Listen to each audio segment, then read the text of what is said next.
কূটনীতিক ভাষায় একটা কথা আপনাদের বলি, এটা বুঝতে খুব সুবিধা হবে। কোভিড এর মধ্যে অনেক নেগেটিভ জিনিস ছিল, বহু মানুষ মারা গেছে, বহু মানুষ আমাদের ছেড়ে চলে গেছে, ঠিক কথা, আমাদের খুব ভুগিয়েছে, ঠিক কথা। কোভিড এর মধ্যে বহু পজিটিভ জিনিসও ছিল। পজিটিভ জিনিস কিরম ছিল জানেন? ধরুন একটা বাড়িতে আপনি আছেন এবং আপনার হঠাৎ করে, কোনোদিন এগ্রিকালচারে আপনি কিছু করেননি, হঠাৎ করে কিছুটা মাটি কুপিয়ে আপনি চেষ্টা করলেন কিছু আনাজ তৈরি করার, ঠিক আছে? কিছু কিছু খাবার যেটা আপনি এতদিন ধরে বাইরে থেকে আনিয়ে খেতেন, সেটা আপনি বাড়িতে তৈরি করার চেষ্টা করলেন। যখন ওই মডেলটা আস্তে আস্তে অ্যাবজর্ব করতে শুরু করলো, বহু ফ্যামিলি এটা পরবর্তীকালে দেখেছে যে তাদের ইকোনমিক ক্রাইসিস গুলো মিটতে শুরু করেছে। কেন? তারা দেখছে ওখানে অনেক সহজে তৈরি করতে পারছে। পয়েন্টটা হচ্ছে, আমি কেন বলতে চাইলাম এই কথাটা, কূটনীতির সব থেকে ভয়ঙ্কর অস্ত্র হচ্ছে ডিপেন্ডেন্সি। আমি যদি আপনাকে বেশি আমার উপরে ডিপেন্ডেন্ট করাই, তাহলে একটা সময়ের পরে গিয়ে আমি আপনাকে ইউটিলাইজ করতে শুরু করে দেবো। এই ডিপেন্ডেন্সি এবং ইউটিলাইজেশনের যে দাঁড়িপাল্লাটা আছে, এটাকে কোথাও গিয়ে অ্যাড্রেস করাটা খুব প্রয়োজনীয় ছিল, এবং প্রয়োজনীয় ছিল বলেই আজকে আমরা এমন একটা মডেল বানাচ্ছি যেটা সেলফ ডিপেন্ডেন্ট মডেল। আমার আনাজ আমি তৈরি করছি, আমার চাল আমি বানাচ্ছি, আমার ডাল আমি বানাচ্ছি, আমার আলু আমি তৈরি করছি, আমার খিচুড়ি আমি খাচ্ছি।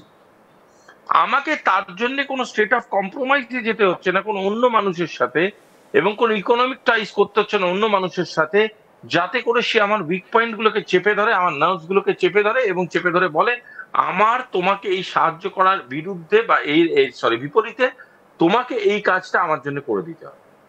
এই বাটার সিস্টেমের কোনো প্রয়োজনীয়তা থাকছে না। তাতে কি সুবিধা হচ্ছে? তাতে তুমি নেগোসিয়েশনের থালায় যখন বসছো, মানে টেবিলে যখন sitting in the plate of negotiation, তখন তুমি নেগোসিয়েট যখন করবে, তখন খোলা নেগোসিয়েট করতে পারবে যে আমি তো অলরেডি প্লাস পয়েন্টে আছি, আমি হারার জায়গায় নেই। যখন আমি অলরেডি প্লাস পয়েন্টে আছি, হারার জায়গায় নেই, তখন আমি অবভিয়াসলি সেই কন্ডিশনগুলোই ফেলবো যেই কন্ডিশনগুলো আমাকে স্যাটিসফাই করবে।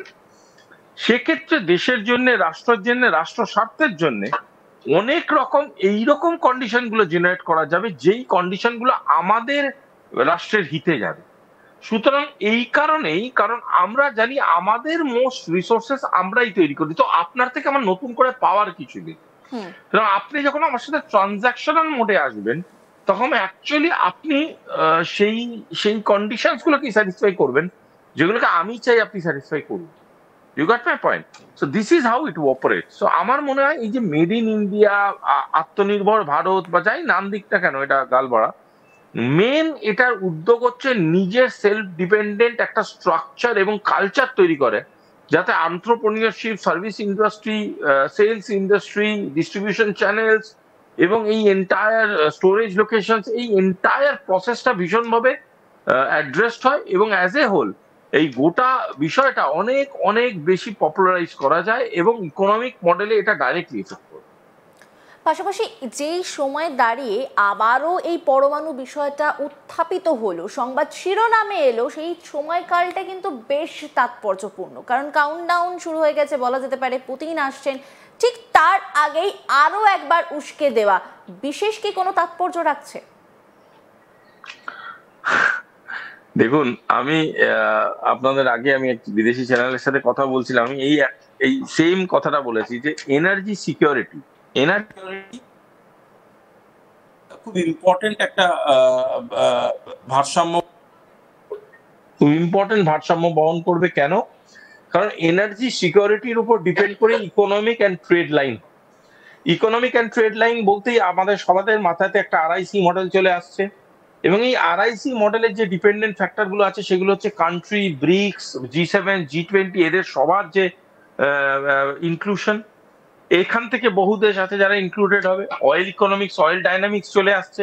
সুতরাং এই যে পুতিন ভারতবর্ষে আসছে এবং পুতিন ভারতবর্ষের সাথে সম্পর্ক, মোদি পুতিনের সম্পর্ক, এর থেকেও অনেক বিগার ডাইনামিক্স হচ্ছে এনার্জি সিকিউরিটিকে কেন্দ্র করে সব দেশ নিজের ক্লাইমেট ইকোনমিক্স তৈরি করবে, সব দেশ এই ক্লাইমেট ইকোনমিক্সটাকে কেন্দ্র করে নিজের কালচারাল ডিপ্লোমেসির লাইন বানাবে, এবং পরবর্তীকালে সেটাকে বেস করেই লোকে নিজের ন্যাশনাল সিকিউরিটি ড্রাফটিং করবে। সুতরাং এই যে অ্যাজ এ হোল যে প্রোগ্রামটা হচ্ছে, এই অ্যাজ এ হোল প্রোগ্রামটাকে কিন্তু সাংঘাতিক রকম ভাবে অ্যাড্রেস করবে এই এন্টায়ার প্রসেসটা।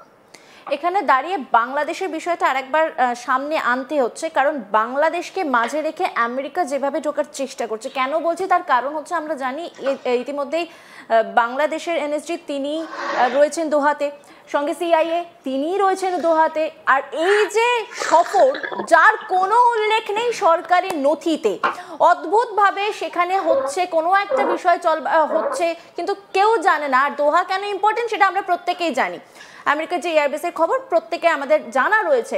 সেখানে দাঁড়িয়ে আমেরিকাও তো এই পদক্ষেপের পর কোথাও গিয়ে অন্য ধরনের চিন্তা ভাবনা করতে বাধ্য হবে, কারণ ইতিমধ্যেই আমেরিকার নিজের পায়ের তলার মাটিটা যে সরছে সেটা বুঝতে পেরেই ট্যারিফের যে বাড়বড়ন্ত সেটা আমরা বাস্তবের মাটিতেই দেখেছি।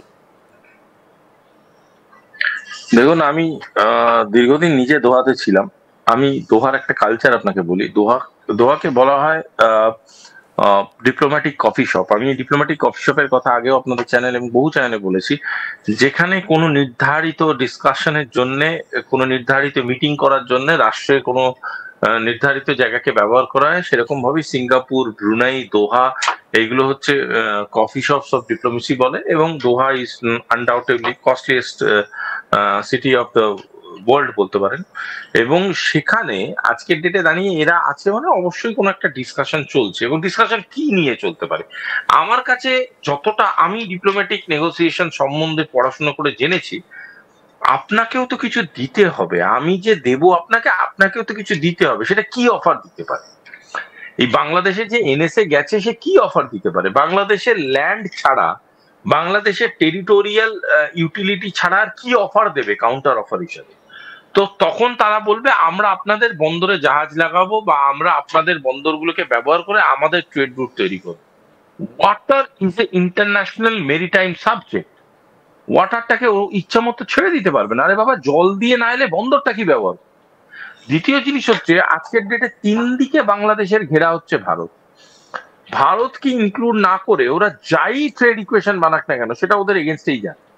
আর পয়েন্টটা হচ্ছে, আমেরিকাকে অত নির্বুদ্ধি ভাবলে চলবে না। আমেরিকাও জানে যে এদের সাথে আমি বিরাট বন্ধুত্ব করে নিলাম, তারপরে 6 মাস 1 বছর বাদে এরা থাকলো না, তখন তার কি ভ্যালু থাকবে? কারণ they are not the elected government. So আমেরিকাও জানে যে একটা ইলেক্টেড গভর্নমেন্ট একটা নন ইলেক্টেড গভর্নমেন্টের সাথে কিভাবে ডিল করতে হয়। শুনুন, একটা মানুষ বৃদ্ধ বয়সে হয়তো আমরাও গেলে বলবো যে আমিও বেশি বয়সে গিয়ে হয়তো চাইতে পারি যে আমি হিমালয়ে বসে ধ্যান করব। সেরকম কোনো বৃদ্ধ মানুষ যদি বাংলাদেশে বসে চিকেন লেকে স্বপ্ন দেখে, সেটা তার প্রবলেম। তার ঠিক মতো চিকিৎসার ভিসা পেলে আমি বলছি পশ্চিমবাংলায় চিকিৎসা করা কোনো সুস্থ হয়ে উঠবে। তার সেই প্রবলেমটাকে অ্যাড্রেস করার জন্য সব ইকুয়েশন নিয়ে তো সব রাষ্ট্র ভাবতে শুরু করবে না যে বৃদ্ধটা চাই আমরা এনে দেবো, বৃদ্ধটা চাই আমরা এনে দেবো। আরে নামটা চিকেন স্নেক, তার মানে তো সত্যিকারের মুরগির মাথা না, মাথাটা তো সিংহের।